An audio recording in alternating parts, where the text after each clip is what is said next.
Muy bien, hermanos. Pueden buscar 2 Corintios, capítulo 4, pero también vamos a estar trabajando sobre el último versículo del capítulo 3. Entonces, para ser justo con el texto de la predicación, sería versículo 18 del capítulo 3 hasta el versículo 6 del capítulo 4. La predicación de hoy se titula El milagro de convertirse a Cristo. Y tal vez ese título está incompleto porque podríamos agregar que ese milagro fue operado de manera increíble, de manera maravillosa para nuestra mente y nuestra comprensión por el Espíritu Santo de Dios. El Espíritu Santo no solamente obra y opera en nosotros eh, durante nuestra vida de creyente, sino que entendemos, y lo vamos a ver hoy, que antes de ser hijos del Señor, Él ya obró en nosotros trayéndonos a los pies del Señor en arrepentimiento y fe. Hoy vamos a celebrar la cena y este texto pretende preparar nuestra mente, nuestro corazón ya para contemplar a Cristo allí en su obra en la cruz y participar de estos símbolos que fueron instituidos para los creyentes, para la iglesia del Señor. El milagro de convertirse a Cristo, y decíamos que a ese título pudiéramos agregarle, y de hecho vamos a hablar mucho sobre la obra del Espíritu Santo en la conversión de un creyente. Todos los creyentes que estamos en este preciso lugar, en algún momento de nuestras vidas fuimos iluminados por la obra del Espíritu Santo. Y fue en ese momento cuando fuimos, corrimos, acudimos en arrepentimiento y fe. Arrepentimiento por toda nuestra miseria, vimos la condición de nuestro corazón y acudimos al único lugar donde un pecador puede ir para encontrar la misericordia, la gracia que necesita, que es a los pies de Cristo. Pusimos toda nuestra confianza en nuestro Señor y Salvador Jesucristo y en su obra allí en la cruz. Nosotros hicimos eso voluntariamente, eso está claro, pero previamente hubo una obra de iluminación, podríamos decir, del Espíritu Santo. Entonces, de ahí surge esta idea o esta expresión, ¿no es cierto?, de que es un milagro convertirse a Cristo. Es algo maravilloso, es algo increíble realmente, pero es el puntapié inicial de lo que vamos a considerar como la vida cristiana, ¿no es cierto?, hasta el punto culmine de esa perfecta y gloriosa salvación en Cristo, que va a ser con nuestra glorificación. Es decir, me convertí a Cristo y eso solamente es una parte de la historia. Es más, suena chocante tal vez escuchar que tal vez eso ni siquiera es lo más importante de la historia del plan redentor, sino que hay algo mucho más grande, mucho más glorioso detrás de que un pecador se convierta a Cristo y reconozca como su Señor y su Salvador. Para que un pecador como vos, como yo, muerto, como decíamos en la oración, en sus delitos y pecados, pueda poner su confianza en Cristo y hacer de Cristo su tesoro más valioso, el Espíritu Santo de Dios tiene que trabajar en el entendimiento de nosotros, en tu mente, en tu corazón, tiene que transformar nuestro corazón. Nosotros vivimos quizás durante muchos años, durante mucho tiempo, con un corazón endurecido, vivimos de espalda a Dios.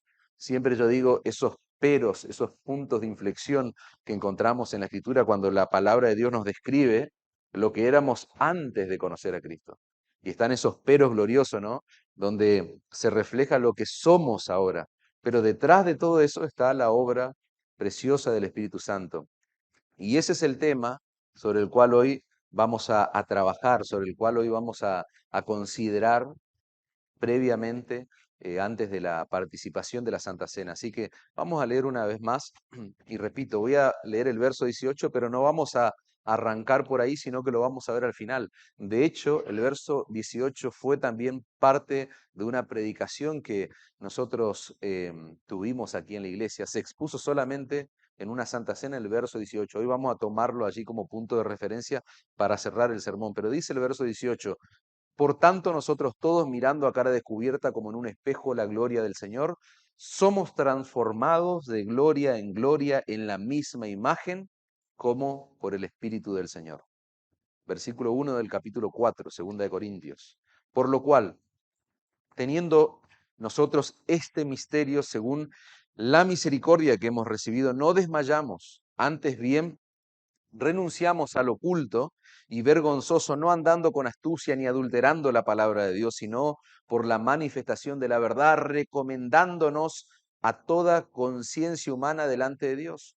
Pero si nuestro evangelio está aún encubierto, entre los que se pierden está encubierto, en los cuales el Dios de este siglo, dice Pablo, cegó el entendimiento de los incrédulos para que no les resplandezca la luz del evangelio de la gloria de Cristo, el cual es la imagen de Dios, porque no nos predicamos a nosotros mismos, sino a Jesucristo como Señor y a nosotros como vuestro siervo por amor de Jesús. Porque Dios, que mandó de las tinieblas resplandeciese la luz, es el que resplandeció en nuestros corazones para la iluminación del conocimiento de la gloria de Dios en la faz de Jesucristo. Hasta ahí el texto, hermanos. Antes de meternos de lleno en el pasaje que nosotros vamos a profundizar en este momento, es preciso que entendamos el contexto que rodea a este relato que Pablo está haciendo allí en su carta a los Corintios. Lo que él viene haciendo en cierta manera es una suerte de comparación entre el antiguo y el nuevo pacto. En 2 de Corintios 3, Pablo está hablando de la gloria que tuvo el pacto del Antiguo Testamento y el nuevo pacto. En el antiguo pacto, nosotros vamos a ver a la luz de las Escrituras que Dios hace un pacto con su pueblo, con Israel en el monte Sinaí, y en el nuevo pacto podríamos entender eso como aquel que fue inaugurado por Cristo mediante su obra redentora en la cruz del Calvario. De hecho, es lo que hoy celebramos, es lo que hoy recordamos. Ambos pactos provienen de Dios y en ambos pactos Él manifiesta su gloria de una manera increíble y eso lo refleja claramente se refleja claramente en la Escritura. Pero Pablo, en nuestro pasaje, viene diciendo que en el nuevo pacto, la revelación, la manifestación de esa gloria de Dios y del impacto que eso tuvo en nosotros, en el nuevo pacto es mucho mayor de lo que ocurrió en el pasado. Y para mostrar la superioridad de un pacto sobre otro, es decir, del nuevo pacto sobre el antiguo pacto, Pablo va a utilizar un recurso sumamente interesante y él se vale de un episodio muy conocido en la historia de Israel. Lo que está haciendo Pablo en nuestro pasaje es apuntar a Éxodo capítulo 33, donde Moisés le va a pedir a Dios algo muy particular. Le va a pedir que le muestre su gloria, le va a pedir verlo, quiere contemplar a Dios. Y ustedes recordarán, porque en algún momento ya lo hemos leído a este pasaje, Éxodo capítulo 33, verso 18 dice, Él entonces dijo, te ruego que me muestres tu gloria. Y le respondió, yo haré pasar todo mi bien delante de tu rostro y proclamaré el nombre de Jehová delante de ti y tendré misericordia del que tendré misericordia y seré clemente para con el que seré clemente. Dijo más, no podrás ver mi rostro. Señor, quiero verte. No vas a poder verme, dice el Señor, porque no me verá hombre y vivirá. De hecho, cuando nosotros vemos ahí en Isaías capítulo 6, el Señor le permite tener a Isaías, este profeta del Antiguo Testamento, una visión y él contempla al Señor en su majestuosidad, contempla a Dios como el Rey del universo y dice que hay serafines que estaban volando alrededor del trono de Dios, pero es curioso porque tenían 6 alas, dice, con 2 tapaban sus rostros, con 2 se cubrían sus pies y con las otras 2 volaban. Fíjense, serafines, criaturas perfectas, sin pecado, ni siquiera podían contemplar a Dios, verlo a Él. ¿Ya? Se emanaba tanta gloria de ese trono, por lo que cuenta Isaías, que ellos ni siquiera, no solo no podían verlo, sino que no podían estar de pie delante del trono de Dios. Entonces, el Señor le está diciendo a Moisés, no vas a poder ver mi rostro, porque serías destruido. Y dijo aún Jehová, he aquí, un lugar junto a mí, y tú estarás sobre la peña, y cuando pase mi gloria, yo te pondré en la hendidura de la peña. Cuando la palabra dice hendidura de la peña, el Señor está hablando, o nosotros tenemos que imaginarnos, ¿no es cierto? Imagínate una roca grande y un corte profundo en esa roca, producto del paso del tiempo, producto de la naturaleza misma, pero que no llegó a quebrar esa roca. Entonces el Señor dice, yo te voy a poner ahí para protegerte y te cubriré, dice, con mi mano hasta que haya pasado. Después apartaré mi mano y verás mis espaldas, mas mi rostro no se verá. Entonces te vas dando cuenta que la manifestación de la gloria de Dios en este pacto, en el pacto del Antiguo Testamento, tiene, tiene cierto velo o tiene cierto sesgo, está limitada en cierta manera. Y hay cierta terminología, cierto lenguaje que nosotros vemos que se usa allí en este pasaje. Dios no tiene espalda, hermanos. Eso está claro, ¿no? Eso creo que es preciso entender que esto es un lenguaje entendible. Dios no tiene manos que le cubrió los ojos ahí o lo tapó a Moisés. Dios está hablando y de hecho la escritura, con esto no quiero decir que lo que está escrito ahí no es palabra de Dios, es palabra de Dios, pero lo que estamos nosotros leyendo, hermanos, es un lenguaje que técnicamente sería antropomórfico, es decir, se le asignan ciertas cualidades a Dios, cierta forma, cierto cuerpo, ¿no es cierto? Para que Moisés pueda entender, para que nosotros podamos entender. Cuando se usa una serie de términos de esta naturaleza, el fin es ayudar al lector a tener una mejor comprensión del texto bíblico.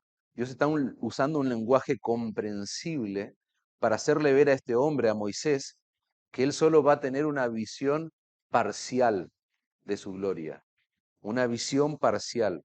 Sin embargo, ustedes van a observar que en el capítulo 34 de Éxodo, versículo 29, al exponerse Moisés a ese vistazo parcial de la gloria de Dios, la escritura va a decir que la piel del rostro de Moisés resplandecía tanto, se emanaba una luz de su rostro. Y ahora Pablo, en nuestro pasaje, en 2 Corintios 3, nos va a decir que ese velo en el rostro de Moisés es una ilustración del velo espiritual que los incrédulos tienen en su corazón y que no les permite en realidad ver la gloria de Jesucristo tal como se revela en las páginas de la Biblia. Fíjense el verso 14, 2 Corintios, capítulo 3, verso 14. Estamos, hermano, viendo el contexto de nuestro pasaje, porque un texto fuera de su contexto es cualquier cosa. Entonces, para no caer en cualquier cosa, estamos todavía allí. Fíjense el verso 14. Acuérdense, Pablo nos está diciendo que ese velo en el rostro de Moisés es una ilustración del velo espiritual que los incrédulos tienen en su corazón y que no les permite ese velo ver la gloria de Cristo tal como se revela en la Escritura. Verso 14 dice, pero el entendimiento de ellos se embotó, dice la Reina Valera 60. La Biblia de las Américas dice, el entendimiento se endureció porque hasta el día de hoy, cuando leen el antiguo pacto, les queda el mismo velo no descubierto, el cual por Cristo es quitado. Y aún hasta el día de hoy, cuando se lee a Moisés, el velo está puesto sobre el corazón de ellos. Fíjense lo que decíamos, ¿no? Esa ilustración de un velo espiritual que tienen los incrédulos en sus corazones.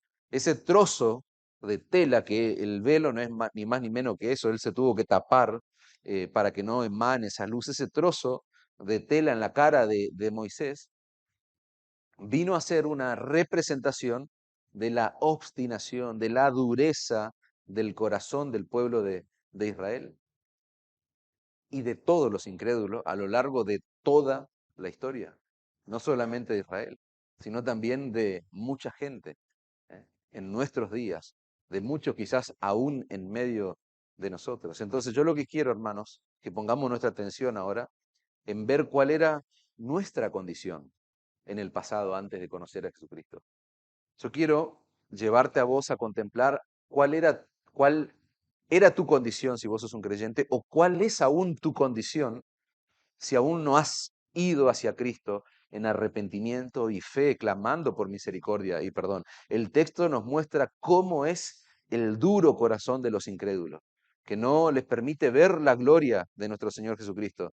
Versículo 1 del capítulo 4, por lo cual, teniendo nosotros este misterio, según la misericordia que hemos recibido, este misterio, la posibilidad de proclamar el glorioso evangelio de la cruz, dice Pablo, no desmayamos, antes bien renunciamos al oculto y vergonzoso, no andamos con astucia ni adulterando la palabra de Dios, sino por la manifestación de la verdad, recomendándonos a toda conciencia humana delante de Dios.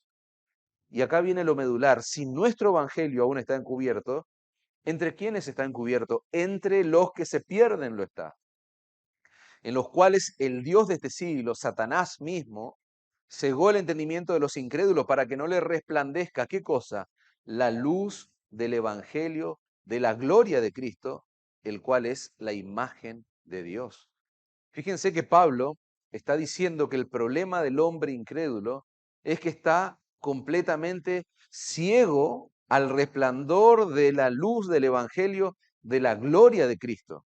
Y el diablo hace todo lo que está a su alcance, él y sus huestes espirituales de maldad, para que el incrédulo, aquella persona que rechaza a Cristo en su corazón, permanezca en esa condición. Nosotros no tenemos que acercarnos a un pasaje de esta naturaleza y pensar tal vez, pobre el pecador, ¿no? Pobrecito, porque el diablo lo ha cegado de tal manera que él no puede ver la gloria de Dios. Cuando vos le compartís acerca del glorioso mensaje del Evangelio a un hijo, a una hija, a un esposo, a una esposa, a una hermana, a un amigo, a un familiar, a quien sea, bueno, podés llegar a la conclusión a la luz de este pasaje que tal vez es, bueno, pobre porque el diablo lo cegó y no puede ver. No, eso pensar así es un error, hermano, porque la ceguera, dice la Escritura, es voluntaria. La ceguera en el corazón, en el caso de un incrédulo, es voluntaria y es culpable la ceguera. El incrédulo está ciego porque él no quiere ver, no porque no puede ver. Él no es una pobre víctima del diablo, no es una pobre víctima de Satanás. El diablo no le puso una venda en los ojos que le impide ver a Cristo y su hermosura, que le impide ser atraído hacia Cristo. No, hermanos. Satanás no ha cegado el entendimiento de personas buenas, de personas inocentes, sino que el texto dice que Satanás cegó el entendimiento de quién, de los incrédulos. Porque si no diría, Satanás cegó el entendimiento de buenas personas, las cuales por sus propios medios querrían ir a Dios, pero Satanás los... No, no. La palabra de Dios dice que cegó el entendimiento de aquellos que tienen un corazón obstinado, endurecido hacia Cristo y su evangelio, de los que han decidido no creer, de los que se rehúsan a humillarse delante del Señor. Y cuando Pablo le escribe, por ejemplo, la carta a los Efesios, él conecta la ceguera espiritual con la dureza del corazón. Dice el verso 17, esto pues digo y requiero en el Señor, que ya no anden como los otros gentiles que andan en la vanidad de su mente, teniendo el entendimiento entenebrecido, ajenos a la vida de Dios por la ignorancia que en ellos hay, por la dureza de su corazón. Es la dureza, hermano, del corazón humano lo que le impide al hombre en su condición natural ver que Jesucristo es glorioso. Es la dureza del corazón humano lo que nos impedía a nosotros antes ver la gloria de Jesucristo. Es la dureza del corazón humano lo que le impide ver a un impío la gloria de la cruz, que es lo que vamos a recordar hoy. Juan 3:19 dice, y esta es la condenación, que la luz vino al mundo. ¿Y qué pasó? ¿Qué hicieron los hombres? Amaron más las tinieblas que la luz porque sus obras eran malas. Entonces, antes de que vos y yo viniéramos a Cristo en arrepentimiento y fe por la obra poderosa del Espíritu Santo, ¿cuál era nuestra condición? Amábamos más las tinieblas que la luz, porque estábamos enamorados de ese mundo vil, ese mundo caído. Nosotros pertenecíamos a ese mundo de oscuridad, estábamos enamorados de nosotros mismos. Estábamos enamorados de nuestra propia gloria, no queríamos ver la gloria de Cristo. Porque la gloria de Cristo, ¿saben? Le hace sombra a la gloria del hombre. La gloria del Evangelio de la cruz atenta contra el corazón orgulloso, soberbio que tenemos las personas. Todos nacimos, hermano, bajo el dominio de las tinieblas, va a decirle Pablo a los Colosenses. Colosenses 1:13, pues Él nos rescató del reino de la oscuridad. Y fíjense, de ahí nos rescató y nos trasladó al reino de su amado Hijo, quien compró nuestra libertad, quien perdonó nuestros pecados. Fíjense si será cosa seria el pecado, que el Hijo de Dios tuvo que venir a este mundo a humillarse a tal punto de ir a la cruz y morir como el más miserable de los pecadores. Dios toma en serio el pecado. Nosotros no lo tomamos en serio. Esa era nuestra condición, hermanos, cuando no éramos creyentes. Primera de Corintios 2:14 va a decir, pero el hombre natural, ¿quién es el hombre natural? El hombre en la condición en la cual nace, la condición en la cual sale del vientre de la madre. ¿Quién es el hombre natural? El hombre no regenerado. No percibe las cosas que son del Espíritu de Dios, dice él, en esa condición. Porque para él son locuras y no las puede entender porque se han de discernir espiritualmente. Ahora, el hombre en su estado natural tiene una ignorancia ciega, una ignorancia obstinada, podríamos decir, una total insensibilidad a la verdad divina. Y Pablo sabía muy bien que a pesar de que esa es la condición del hombre sin Cristo, hay esperanza para el pecador que se arrepiente y pone toda su confianza en la obra de Cristo en la cruz. A pesar de la obstinación de nuestro corazón, hay esperanza para todo aquel que corre a Cristo, clamando por misericordia, arrepintiéndose de sus pecados, poniendo su fe en la obra de la cruz. Consumado es. Cristo, lo que hizo Cristo es suficiente. Entonces, si yo soy un miserable pecador, lo que tengo que hacer es presentarme ante Dios amparado en la justicia de Cristo, no en mi propia justicia, porque no hay justicia válida en nosotros.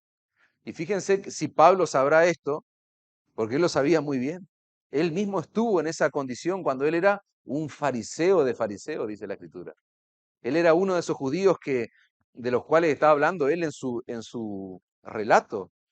Él era un judío que leía el Antiguo Testamento, pero él no podía ver la gloria de Cristo en el Antiguo Pacto. ¿Por causa de qué cosa? Por causa de ese velo que él tenía en su entendimiento. Él leía a Moisés, pero no entendía a Moisés. Hasta que Cristo se encontró con él camino a Damasco, hermanos. Y él no pudo resistirse a qué cosa? Al brillo de la gloria de Cristo. Fíjense que él se encuentra con el mismo Señor Jesucristo. Él cae rendido a los pies del Señor. Iba persiguiendo a la iglesia de Cristo.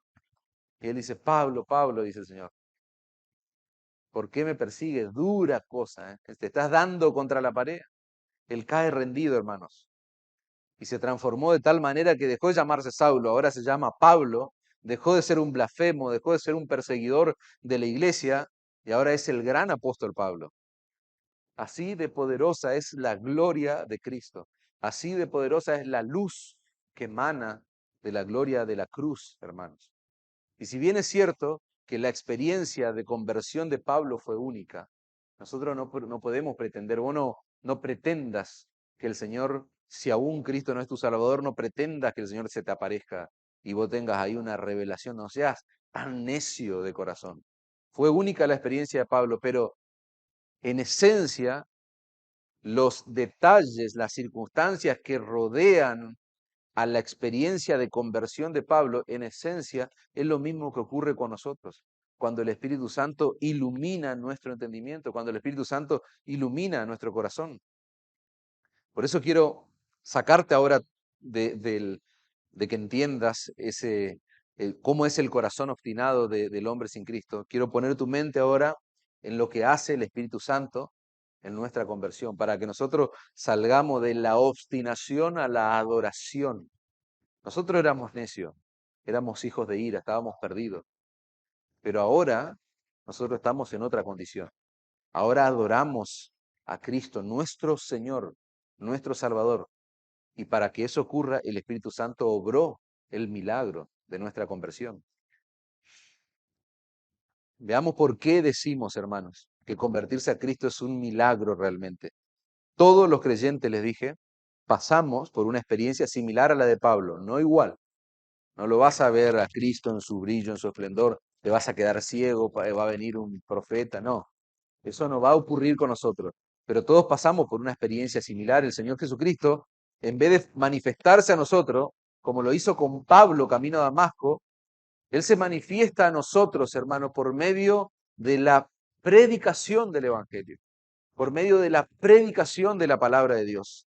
Cristo se presenta frente a nuestros ojos a través de la predicación de las Escrituras. Por eso decíamos en el estudio de nuestra confesión de fe, los creyentes deben ser, la Escritura debe ser puesta delante de los ojos de los creyentes y aún del incrédulo.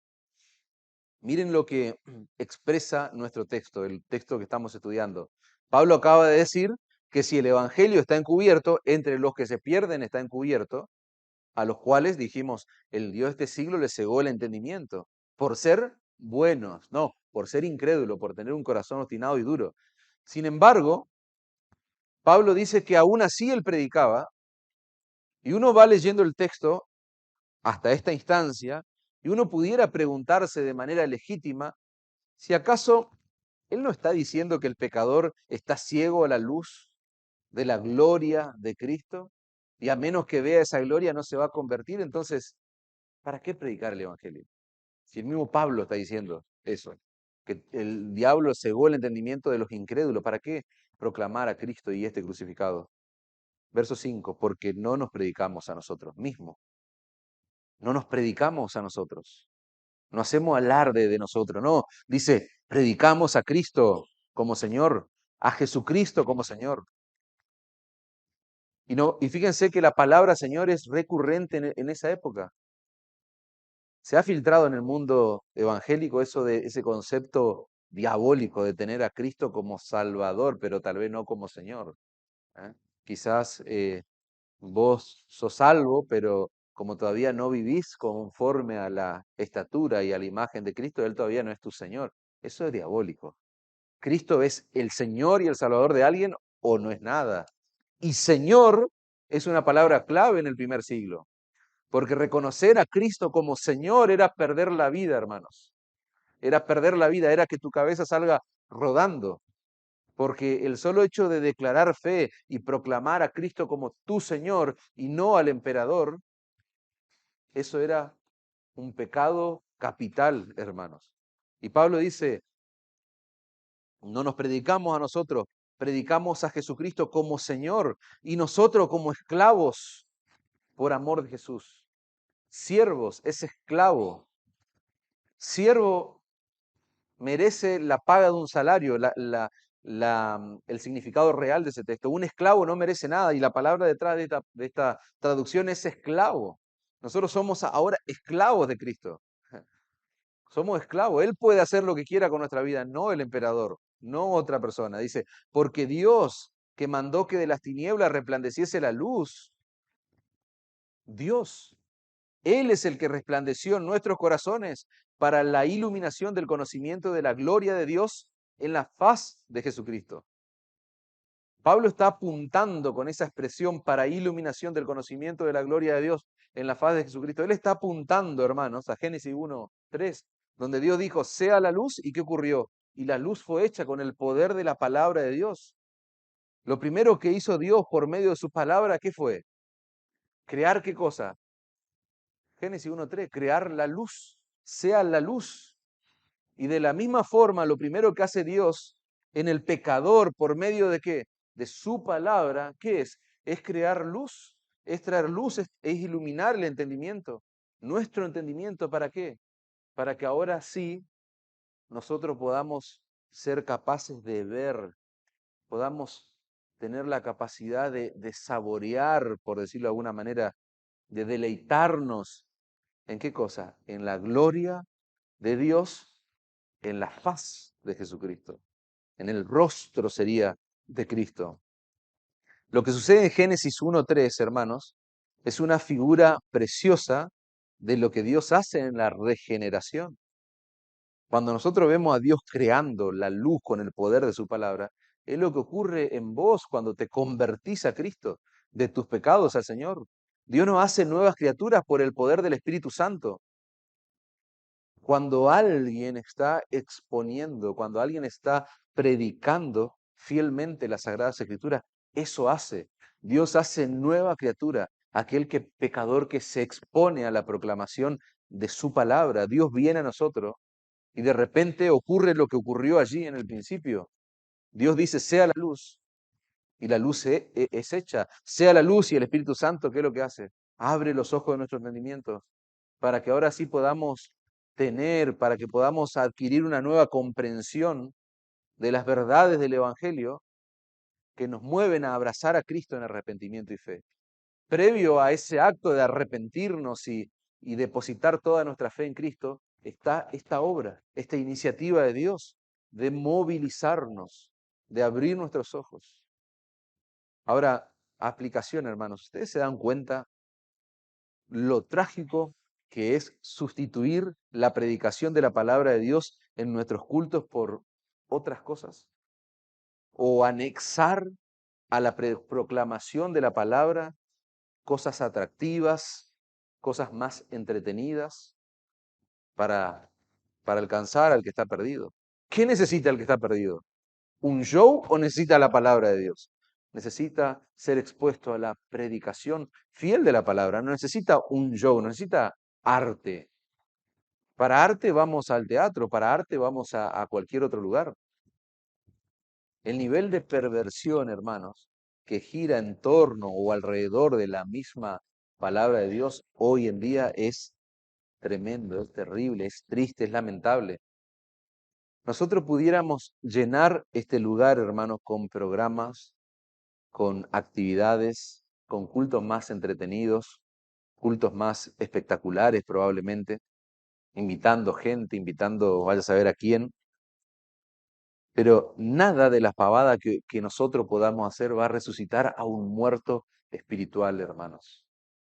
Y a veces queremos espiritualizar algo, ¿no es cierto? Como agregándole un poder a esa idea, ¿no es cierto? A ese plan que nosotros podamos tener. Vamos a hacer algo atractivo, atrayente, y lo matizamos con la palabra de Dios. Pero no funciona así, hermano. Nada de eso resucita a los muertos. Lo que resucita a los muertos es el poder de la palabra. Lo que resucita a un muerto es el Espíritu Santo. ¿Y saben cómo el Espíritu Santo va a resucitar a los muertos espirituales? A través de las sagradas escrituras que Él mismo inspiró. ¿Te suena eso? ¿A qué te suena eso? Confesión de fe, lo que vimos. No estamos para decir nuevas revelaciones. No, estamos para revelar lo que ya fue escrito. ¿Para qué? Para que el Espíritu Santo tome eso y lo aplique al corazón del creyente y aún del incrédulo. Amén. Es en el contexto, hermanos, de la predicación del Evangelio que el Espíritu Santo resplandece, lo que dice Pablo, en nuestros corazones para la iluminación del conocimiento de la gloria de Dios en la faz de Jesucristo. Y cuando esa luz resplandece en nuestros corazones para recibir su palabra predicada, es ahí cuando pasamos de muerte a vida. Nuestra incredulidad, hermanos, se convierte en fe. Imagínate si será algo glorioso. Por eso que los ángeles están inclinados, dice la Escritura, viendo lo que está pasando. Porque pecadores miserables que son incrédulos, obstinados en su corazón, ahora esa obstinación se transforma en fe, ahora esa rebeldía se transforma en obediencia. Yo ahora soy una nueva criatura, ahora tengo anhelo, tengo deseo por escuchar la palabra de Dios, por leer la palabra de Dios, por conocer al Dios de las Escrituras. Así de poderosa, hermano, es la luz de la gloria de Jesucristo que se revela en el Evangelio, en el glorioso Evangelio de la Biblia, hermanos. Comenzar a ver a Cristo con tal hermosura, lo vemos con tal resplendor, tan maravilloso, cuando somos atraídos a Él, hermano, para deleitarnos por encima de cualquier cosa, eso solamente ocurre con la predicación bíblica, hermano. Dice un autor, El primer efecto de la obra regeneradora del Espíritu Santo es darle al alma la capacidad de gustar la hermosura, la dulzura de la suprema excelencia de la naturaleza divina. ¡Wow! Ahora Cristo es tu Señor y tu Salvador. Ahora Cristo ya no es más un personaje de la historia. Ahora Él se transformó en ese Dios, Dios el Padre, transformado en Dios el Hijo para ir a la cruz por vos y hacerte hijo de Dios. Dejamos de adorarnos a nosotros mismos para venir a ser adoradores del Dios vivo y verdadero. El mismo Espíritu, hermano, que inspiró las Escrituras, abre nuestro entendimiento para que nosotros podamos comprender ahora la palabra de Dios, pero con una nueva percepción espiritual a las verdades que se revelan en las Escrituras. Una percepción que antes no teníamos en la condición de impiedad en la que vivíamos.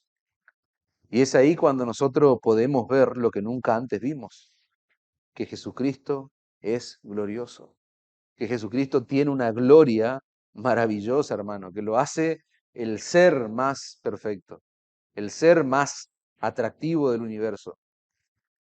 Al momento de nuestra conversión, hermanos, nosotros por lo general no somos conscientes de esa obra previa que hace Dios. Nosotros vamos y muchas veces nos encontramos diciendo que yo fui hacia Cristo, yo decidí por Cristo, yo oré, yo me arrepentí. El clásico yo, que a veces tenemos aún de convertido, pero por la Biblia, hermanos, ahora nosotros sabemos que eso no fue lo que sucedió, sino que Él vino para que yo pueda ir. O sea, Él vino primero para que nosotros podamos arrepentirnos y creer. Esa obra previa fue la obra regeneradora del Espíritu Santo, hermanos. ¿La conversión a Cristo es un milagro? Sí, Señor. Es un milagro. Eso realmente lo puede hacer Dios. Él tiene que abrirnos el entendimiento. Él tiene que iluminar tu mente, tiene que cambiar tu corazón. Ese corazón de piedra con el que venimos a los pies del Señor, para que podamos ver su gloria, para que podamos ver la hermosura de la cruz.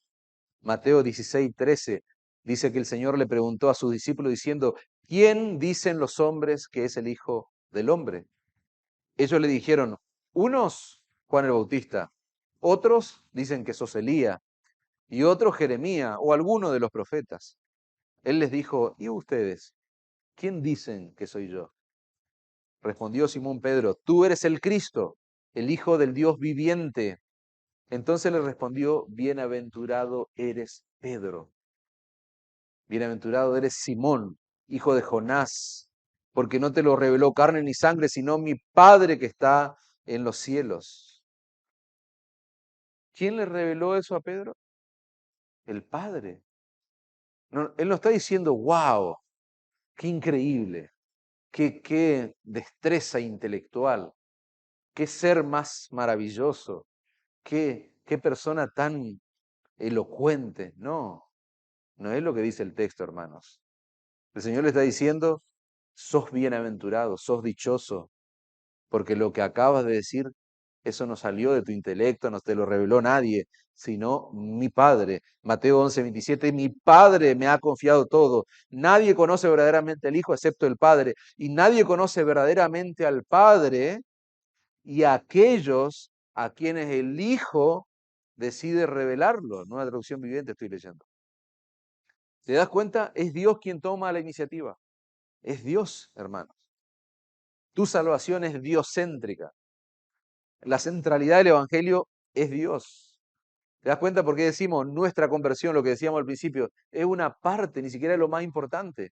Es Dios recibiendo toda su gloria, manifestando toda su gloria y recibiendo toda la gloria, ¿no es cierto? Por lo que resultó de esa manifestación gloriosa en la cruz del Calvario.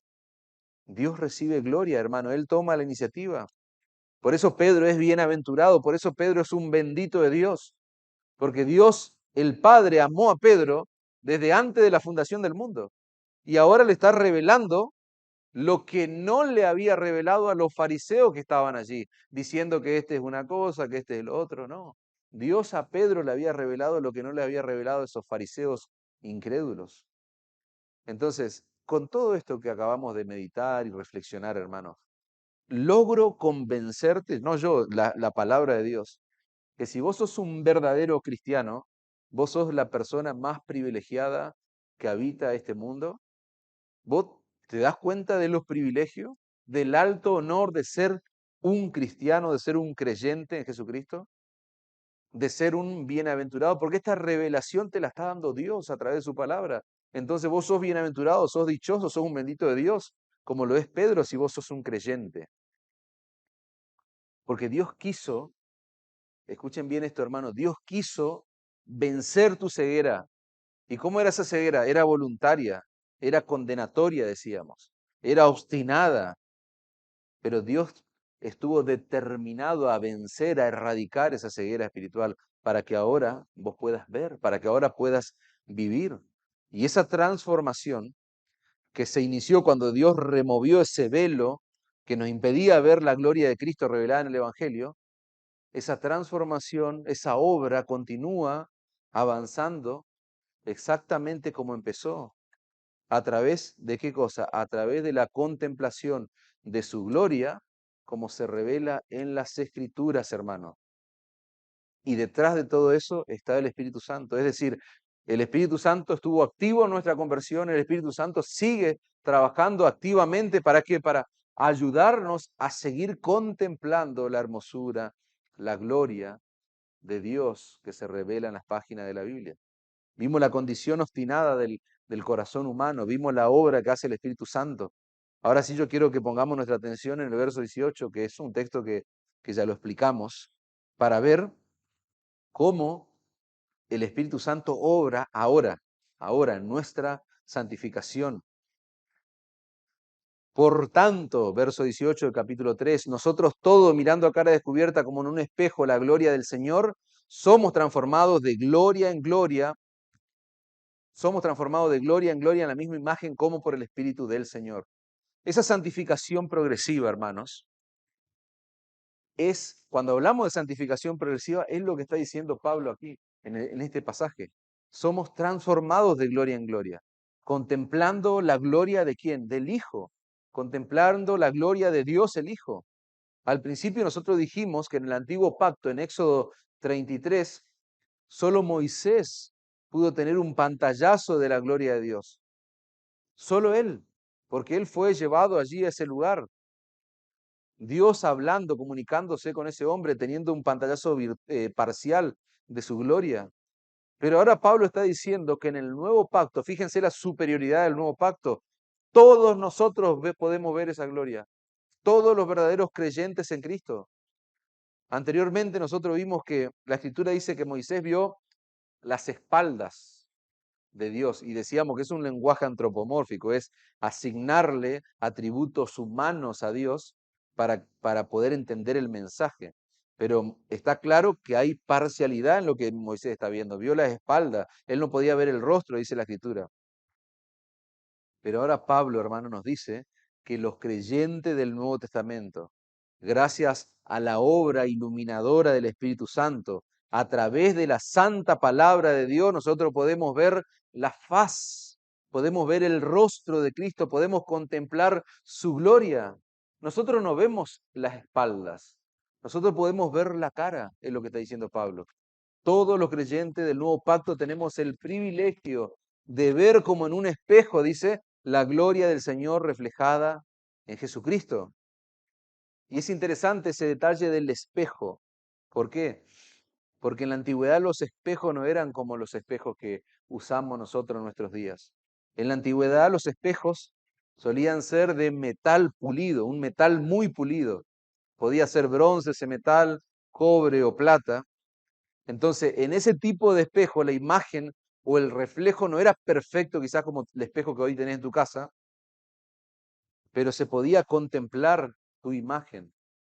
Y es la idea que hay detrás del texto. Lo mismo ocurre con nosotros, estaría diciendo Pablo. Como cuando contemplamos en esos espejos la gloria del Señor, bueno, nosotros, lo mismo ocurre con nosotros cuando vemos la gloria de Cristo revelada en la Escritura. Y es gracias a la obra del Espíritu Santo, ahora nosotros podemos contemplar la hermosura de Cristo, la belleza del Señor a través de la página de la Biblia, hermanos. Podemos ver la gloria que se revela en el Evangelio. Esa visión que nosotros vamos a tener no es tan clara como la que vamos a tener cuando estemos en la eternidad con cuerpos glorificados. Ahora es como por un espejo, como esos espejos pulidos, pero cuando estemos en la gloria, ahí sí todo va a ser muy claro. Pero a pesar de eso, al contemplar la gloria de Cristo en la Escritura, nosotros somos transformados. Eso es santificación progresiva, hermanos. Dice la Nueva Traducción Viviente, del mismo texto, todos nosotros, a quienes nos ha sido quitado el velo, dice, podemos ver y reflejar, es decir, nosotros también reflejamos la gloria del Señor. El Señor es el Señor quien es el Espíritu, nos hace más y más parecidos a Él a medida que somos transformados a su gloriosa imagen. Eso es el proceso de santificación del cual hablábamos. Ese es el proceso de santificación en el que vos te encontrás, si vos pertenecés a Cristo. Cuando lleguemos al cielo, hermano, lo que va a ocurrir es que vamos a poder contemplar la gloria de Cristo como nunca antes la habíamos visto. ¿Y saben lo que va a ocurrir? Esa contemplación de la gloria de Cristo nos va a transformar a nosotros por completo a su imagen y semejanza. Ahora es como por un espejo, pero cuando estemos cara a cara con Él, seremos transformados por completo, hermanos. Amados, 1 Juan 3:2. Ahora somos hijos de Dios, aún no se ha manifestado lo que hemos de ser. Ahora, si sos un creyente en Cristo, sos un hijo de Dios, pero sabemos que cuando Él se manifieste, cuando estemos allí cara a cara con Él, ya sea porque partimos o porque Él viene a buscarnos, seremos semejante a Él porque le veremos tal como Él es. Y todo aquel que tiene esta esperanza, ¿qué hace el que tiene esa esperanza? Se queda sentado allí, de brazo cruzado. No, se purifica a sí mismo porque Él es puro, como Él es puro, dice la Reina Valera 60. Eso es santificación progresiva, hermano. Cuando nos toque partir o cuando Él venga a buscarnos, cuando Él regrese en gloria, le veremos a Él tal como Él es. Y la contemplación de esa gloria en cuerpos glorificados nos va a transformar por completo, ya no más corrupción por el pecado. Pero ahora eso sucede de manera gradual, hermanos. Mientras contemplamos la gloria de Cristo como en un espejo, a través del Evangelio, a través de la palabra misma de Dios, hay una sola dirección hacia donde tienen que ir tus ojos hoy y en esta vida. Mientras esperamos ese encuentro glorioso, hay una sola dirección y esa dirección se llama Jesucristo. Tenemos que poner nuestros ojos en Cristo. Contemplar su gloria en la Escritura hace, hermanos, que el brillo que tiene este mundo, el brillo pasajero que tiene este mundo, pierda valor para nosotros. Nosotros no somos de este mundo. Vos no podés mirar la gloria que te ofrece este mundo. Vos tenés que mirar la gloria que se revela en las páginas de la Biblia, la gloria de Cristo. Para hacer eso, vos necesitas la obra continua de iluminación del Espíritu Santo. Antes necesitábamos esa obra, dijimos, cuando éramos impíos, estábamos en tinieblas. Y ahora la seguimos necesitando. Ahora la seguimos necesitando. Porque somos creyentes ahora y estamos llamados a contemplar la gloria de Cristo. ¿Saben lo que nosotros tenemos que hacer, hermanos? Tenemos que orar la palabra de Dios. Nosotros tenemos que orar la palabra de Dios. Nosotros tenemos que orar lo que decía el salmista. En nuestra oración tienen que estar las palabras del Salmo 119. Yo te animo a que vos, este es el ejercicio, léete todo el Salmo 119, es bastante largo, pero identifica allí esas porciones que tienen que ser parte de tu oración. Esas porciones que tienen que ser parte de tu oración. Porciones tales como el versículo 10. No me dejes desviarme de tus mandamientos. Así tenés que orar al Señor. Enséñame tus estatutos, versículo 12. Versículo 17. Haz bien a tu siervo o a tu sierva, que viva y que guarde tu palabra. Abre mis ojos, tenés que decirle al Señor, y miraré las maravillas de tu ley. Tenés que decirle, Señor, vivifícame con tu palabra, hazme entender el camino de tus mandamientos, para que me deleite en tus maravillas.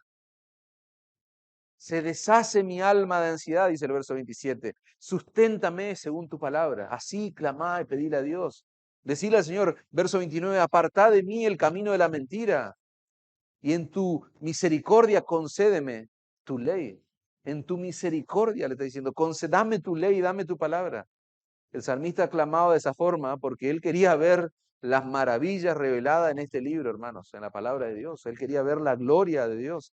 Dice un autor, el salmista se refiere a las maravillas manifestadas de la gloria y las perfecciones divinas presentes en los mandamientos y doctrinas de la palabra de Dios.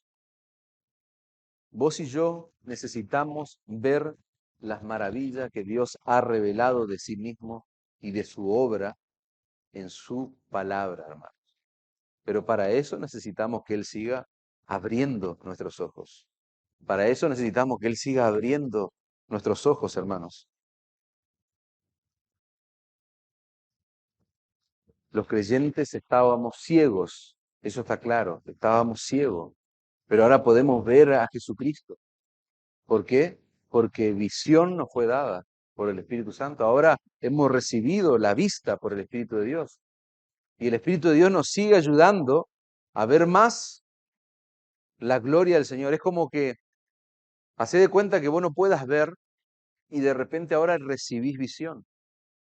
Pero vos querés ver una estrella o vos querés ver algo que está lejos allá en los cielos. ¿Qué necesitas? Necesitas una mira telescópica probablemente o necesitas un aparato de eso o ir a un observatorio y ver, porque con el solo hecho de recobrar la vista no te alcanza. Si vos querés ver la estrella o la forma que tiene la luna, tenés que llevar algo, tenés que usar algo que te amplíe esa visión. Bueno, nosotros tenemos la palabra de Dios, hermano. Es la Biblia, es lo que estudiamos en la confesión de fe, cerramos el capítulo 1. Tenemos la santa palabra de Dios. Y nosotros necesitamos que el Espíritu Santo siga abriendo nuestros ojos para revelarnos, no para revelarnos nuevas verdades, sino para revelarnos qué cosa. Las verdades que ya están escritas, las enseñanzas que ya están en su palabra, en la palabra que Él inspiró, las maravillas que el mismo Espíritu Santo reveló en la Biblia, hermano. Es interesante la oración que hace Pablo allí por los Efesios. Nos llevaría tiempo profundizar, no quiero meterme allí, pero en Efesios capítulo 1, verso 15, Pablo ora por estos creyentes. Y es tremendo porque él ora por sabiduría, dice, y que le pide a Dios, al Padre de la gloria, que le dé espíritu de sabiduría y de revelación en el conocimiento de Él, alumbrando, dice, los ojos del entendimiento de estos creyentes. Ahora, no era porque esta gente estaba ciega espiritualmente, eran creyentes, formaban parte de la iglesia del Señor, sino que Él oraba así por ellos para que más y más y más ellos puedan crecer en el conocimiento de Cristo, para que ellos se puedan enamorar de aquel en quien ellos habían creído. Como dice el texto, para que sepáis cuál es la esperanza a la que Él os ha llamado y cuál es la riqueza de la gloria de su herencia en los santos. Efesios capítulo 1, verso 15 hasta el 23, hermano. Ahí hay una porción, un tesoro de la Escritura. Aplicación, hermanos. Nosotros necesitamos vivir a la luz de la esperanza que ahora tenemos en Cristo. Necesitamos vivir, necesitamos meditar, necesitamos que nuestra vida se someta a la luz de su esperanza. Necesitamos vivir a la luz de las riquezas, de la gloriosa herencia reservada para nosotros en los cielos, como dice Pablo allí en ese texto. Necesitamos estar conscientes. ¿De qué cosa? Mirá la terminología que se usa.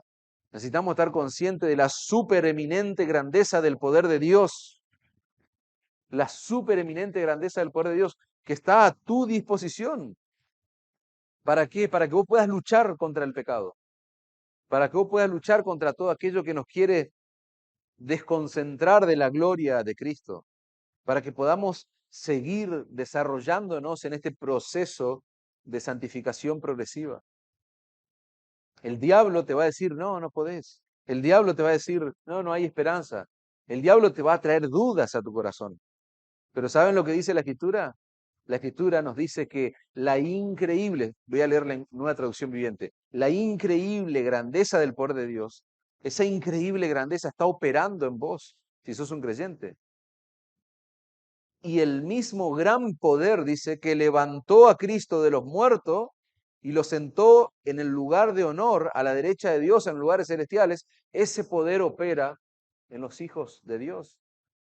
Entonces, asimilar todas estas verdades va a requerir de la obra del Espíritu Santo, del trabajo del Espíritu Santo. ¿Por qué? ¿Por qué nosotros todavía necesitamos del Espíritu Santo?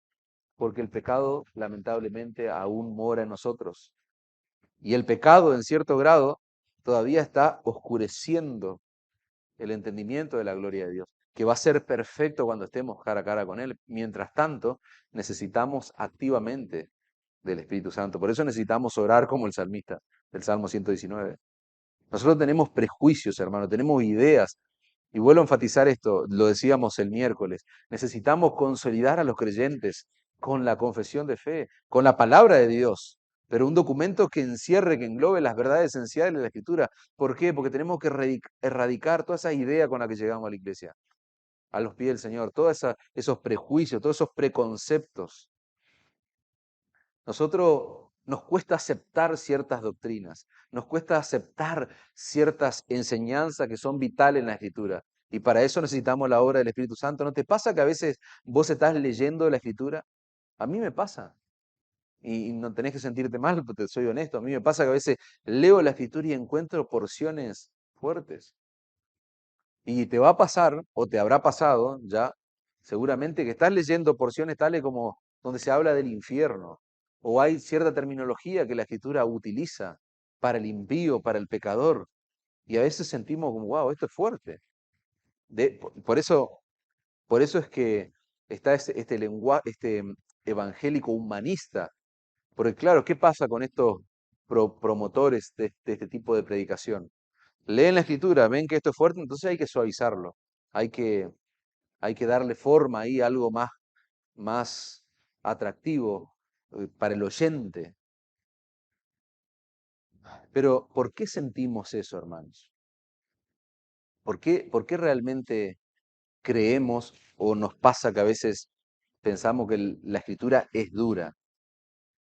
¿Sentimos eso porque nosotros será que creemos que somos más buenos que Dios? ¿O sentimos eso porque el pecado que mora en nosotros nos impide ver la justicia de Dios con tal claridad que nos cuesta entender que todo aquel que pisotea el nombre del Señor merece el infierno, merece ser condenado?